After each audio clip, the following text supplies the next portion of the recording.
Se sjećaš one mamine zelene haljine? Sjećam se. Se sjećaš kad smo vidjeli onu zmiju kako guta žabu? Baš je fascinantno kako se ti sjećaš samo loših stvari.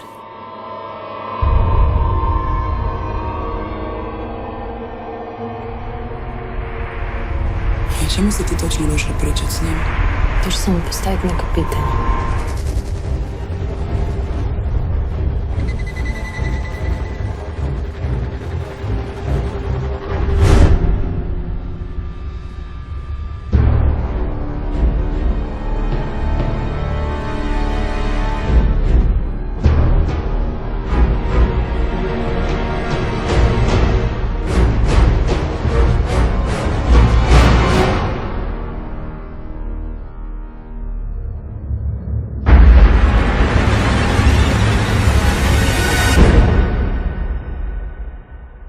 Pazite na sebe.